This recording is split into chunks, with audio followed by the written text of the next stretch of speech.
kakalimutan, like, comment, and share, subscribe, and notification bell para updated kayo sa panibagong vlog.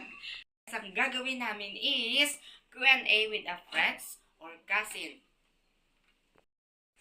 So, ayun na nga guys, magpikilala ka. Ako nga pala si Emerald Ovaldo.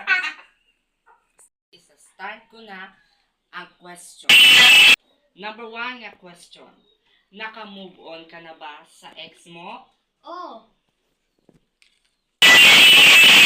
2.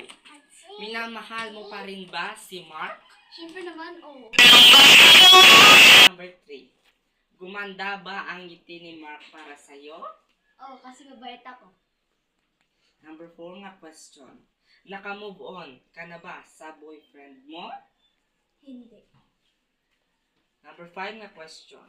Bumalik ka pa ba sa ex mo?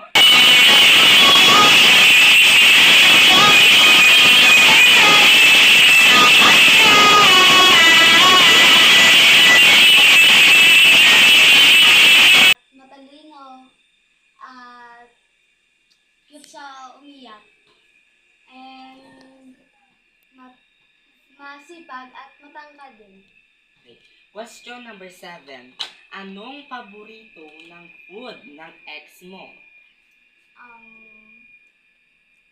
Chocolate. Chocolate.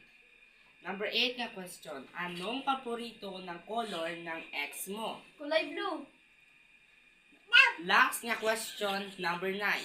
Anong paborito ng ex mo sa pizza? Cheese or carbonara? Cheese. Ba, alam ko na. Guys, dito na matatapos ang ating vlog. Thank you for watching! We can meet again.